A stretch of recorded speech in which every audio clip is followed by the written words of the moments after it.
We are so glad that you are interested in learning more about the need for affordable housing here in Glen Ellyn. And let's take a look at some examples of those types of housing in neighboring communities as well as in our own. Here's an example of supportive housing from McHenry, Illinois. Here's an example of collaborative community housing in Highwood, Illinois. Here's an example of very low income housing in Elgin, Illinois, and another example of permanent supportive housing in Elgin, Illinois. And these are some other units from that same project of permanent supportive housing, also in Elgin, Illinois. And here's permanent affordable housing in Glen Ellyn. And here's low income housing in Glen Ellyn. And here's another low income housing development in Glen Ellyn.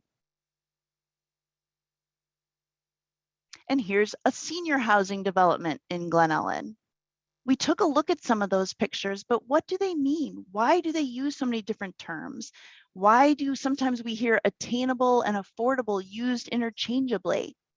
We're going to ask Clara Hughes from DuPage United to help define some of those and help us to understand the differences between those different types of housing, or are there differences between them? Clara, please explain. Thank you, Dawn. There are a lot of terms for housing, and I'm going to go through a few of them to help you better understand the landscape for that.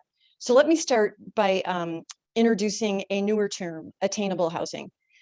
We often use different acronyms and different ways to describe things to replace older, more tired terms. And attainable housing is a term that is designed to be an umbrella term to describe the broad range of housing needs for our neighbors who face housing insecurity, either because of their income level, their family needs, or their intellectual or physical needs.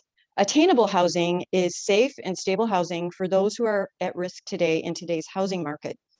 Attainable housing fosters diversity and has a positive impact on the economics of a community. New workforce entrants, young families, displaced refugees, and immigrants can move into a community and pursue upward mobility when housing in the community is attainable for them. Older residents and adults with intellectual and physical developmental needs can live and participate actively in a community as they age when housing in the community is attainable for them.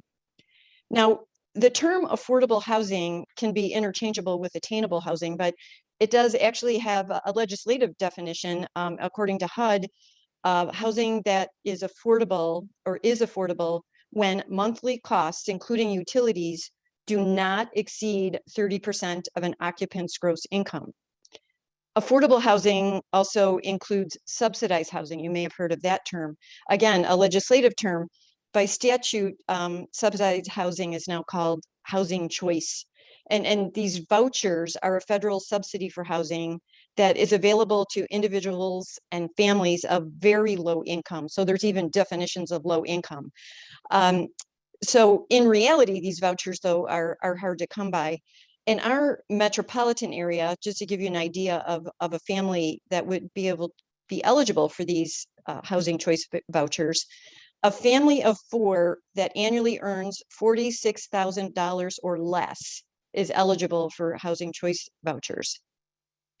And then we talked about the term accessible housing.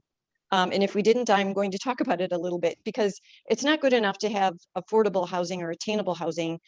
The housing needs to be accessible to services that we take for granted every day. Access to services like public transportation, grocery stores, medical facilities, and schools. So for a housing to be attainable, it has to also be accessible. Accessibility may also include structural requirements that are needed for individuals that have special physical or intellectual developmental needs. And then there's supportive housing. And supportive housing is often integrated with other attainable housing so that people are living in a more diverse community. Supportive housing describes housing that has along with it on-site or near-site services that help occupants navigate daily life issues. Support is provided by a trained professional, sometimes referred to as a case manager. And these professionals assist individuals as needed on request, enabling them to live and thrive independently access to social services, access to public transportation, how to fill out a school application, how to get other services that they might need, how to fill out a job application. All these are examples. Some community housing developers provide their own case management professionals, while others partner with professional support service providers. And I hope that helps everyone understand that a little bit more. Yeah, I recently saw a 2020 statistic that said that the percentage of Glen Ellyn renters who were overburdened was 47%. I mean, what they meant by overburdened is that household paid more than 30% of their gross income on housing.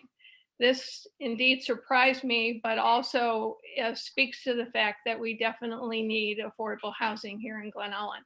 The average salary for the village of Glen Ellyn is somewhere like $40,000 per year. So after you pay taxes, and if you're only supposed to pay a third in housing, that's $800 a month. So that is something to bear in mind. So those who are working in Glen Ellyn and making it this wonderful place, sometimes cannot afford to live here. And we are missing out by having them in the community and making it even more richer than it already is. I met with members of the police department, and to the point of the starting salary of a police officer in Glen Ellyn.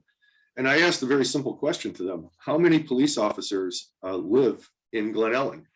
And the answer was 1, soon to be 0. And I asked the police officers, well, why is that? They said, it just costs too much money to live here.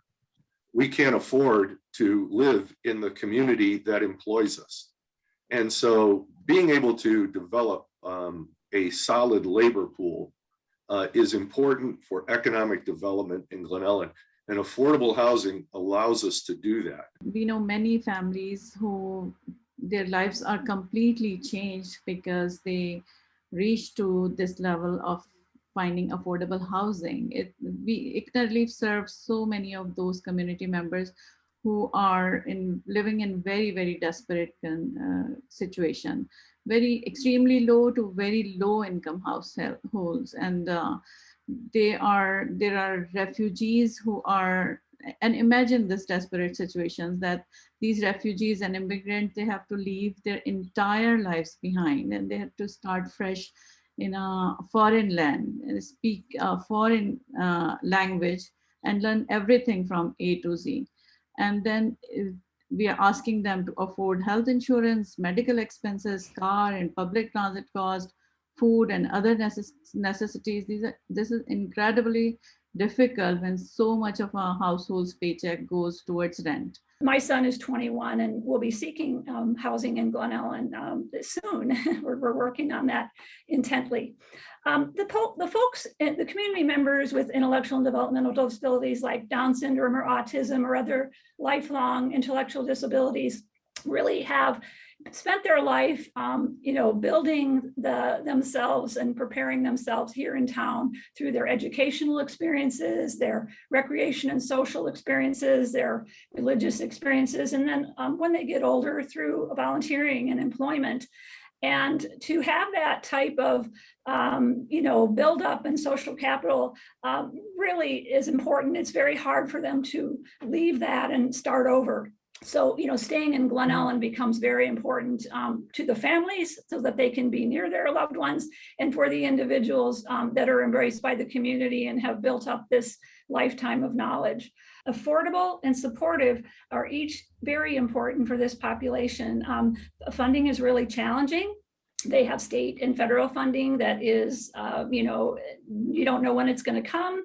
They have high unemployment and underemployment, not maybe able to make a living wage, and we can't always count on the support of the family going through their full life. And then the supportive piece is just highly important for them to live their best life in the community. There isn't a lot of things out there for those with disabilities, such as, more accessible housing or recreational things for, people with disabilities to do. And I can only speak on those with disabilities because I work with those with disabilities. So yes, we do need more recreational things for people to do out there. We need to have more accessible housing out there. In DuPage Housing Authority, Section 8 housing choice vouchers waiting list is currently closed. It was last opened for 1 day in March in 2019, and before that for 1 day in June 2016, and before that in 2010. And there is no notice of when this waiting list will reopen. 1,500 applicants were placed on the waiting list by the date and time, and the application was received by order of preferences. So that's the situation. The availability of housing, affordable housing throughout DuPage County is across the board, from communities that have as little as only about 2 or 3% of their housing stock, which is as rated as affordable housing, to some such as Carroll Stream, which is 1/3 of their housing stock is rated as affordable housing. One of the things, though, I think that is the challenge is not only the structures that may or may not be available, but the information that people struggle to find. So I recently was communicating with somebody who suddenly had a health crisis and lost their job. And when you're in a situation like that, you can panic, right? Really easily. And if it's something that you're wholly unfamiliar with, you don't know that CHAD is in the area, that ICNA can help, that Hope Fair Housing may be able to help, that the DuPage County Housing Authority has resources that are available, or that Milton Township has available resources. So I think part of our challenge is not only in the fact that we need structures that are available for those who have disabilities, for age in place, for low income workforce housing, etc. But we also need to find ways that we can communicate those available resources so people do know that they have places to turn to when they're in trouble. Why I think Glen Ellyn is an appropriate location for affordable housing is because of the features of the village. For instance, from a transportation standpoint, Glen Ellyn has access to both bus and train transportation, as well as centrally located within the DuPage County area, accessible to the highways and roads that would allow people to move about to either their job or to other family members. Glen Ellyn has high quality schools, both at the grade level, the high school level, but then also COD, such that people living in affordable housing units would have access to quality education at all levels.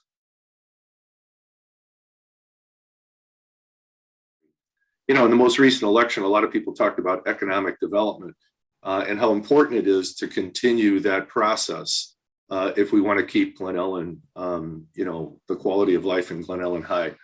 And economic development, to a large degree, as we've discussed, requires that we have an adequate labor supply to staff the positions in the village and in the businesses that are in the village. So I believe more opportunities become available for people at all income levels. More money is available for spending in Glen Ellyn community, and long-term change can begin to take root. There will be fewer evictions. Affordable housing is directly related to a person's health, and healthier population means a healthier economy for Glen Ellyn. It will create more job opportunities in our community. It will improve the government infrastructure, better opportunities for investing in the future, and then diversity in culture, which has its own benefits. Diverse culture can inspire creativity and it drive innovation. Businesses become more competitive and profitable. Cultural sensitivity, insight, and local knowledge means higher quality and targeted marketing. So these were some thoughts. When I was the executive director of Glen Ellyn Children's Resource Center, I really witnessed firsthand what it was, the value in having a school have a diverse population because Lincoln School at the time had children that came from all parts of the world. And it was a very vibrant community. And that school community experienced an incredible loss when the refugee population there decreased because they needed to go elsewhere to find affordable housing. The cost to our community for the lack of attainable housing might not be real visible to us who have safe and attainable housing and stable housing here. So while the full cost of poverty might not be seen by us on a daily basis, we've heard from Mark, who's mentioned about the lack of labor. And I want to go into like the more serious aspects and the serious costs for housing insecurity. When a family experiences housing insecurity, they're experiencing other crises as well, such as lack of food, lack of access to routine medical care, lack of access to transportation, and concern for their overall personal safety. Adults who are preoccupied with their survival cannot effectively seek work. Students who don't do well in school don't reach their potential. The added serious physical and emotional stress places a burden on our social safety net programs.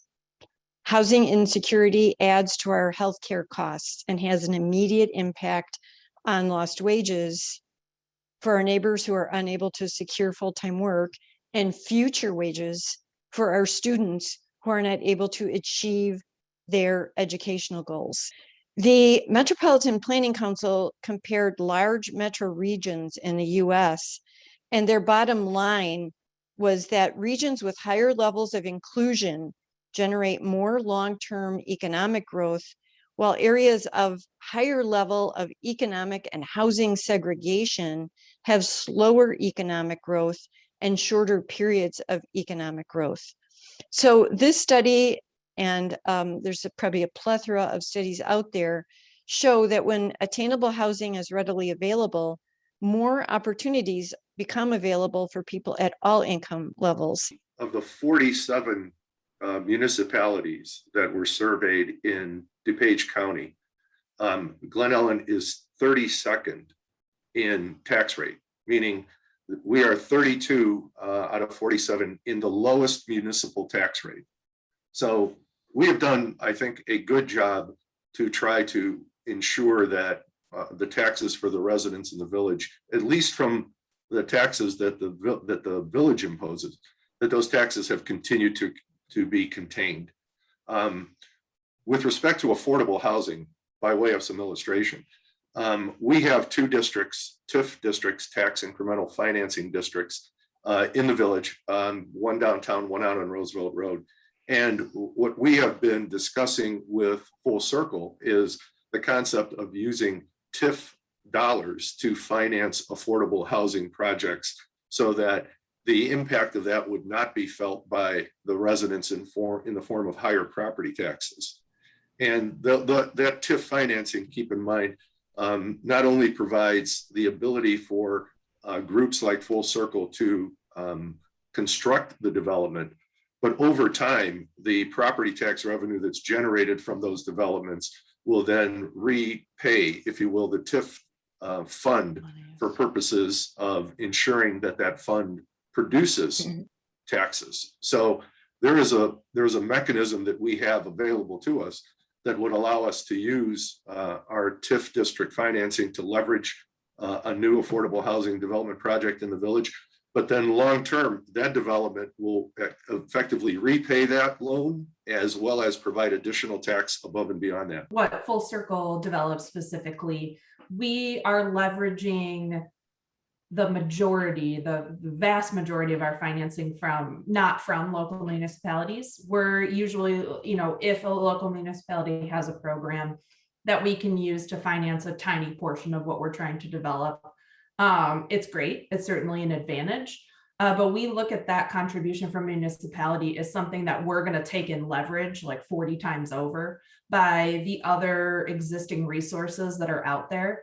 I like to think of it as someone is going to get this money that's available from the state to develop affordable housing. So why not have that money flow into, Glen Ellyn, for instance? Like, it's going to go somewhere. So any financial participation that a municipality can bring to the table just helps unlock funds that are going to go somewhere.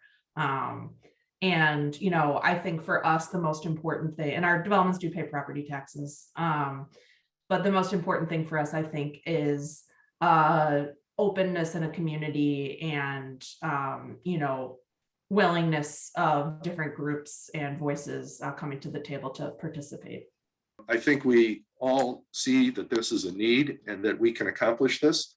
And I'm hopeful that if we're able to do this in Glen Ellyn, and to Lindsay's point, which is, the number of units that we can put into the market in Glen Ellyn is really somewhat of a drop in the bucket. But the hope is that once we are able to do that and show that we can do that in partnership with municipal government, private, developers and community groups, that will encourage other communities to make that step too. And hopefully that will create, sort of debunk some of the myths of affordable housing that have been an impediment to, providing affordable housing throughout the county. So I'm hopeful that Glen Ellyn will actually sort of lead that charge a little bit and will encourage other communities to follow, in our steps.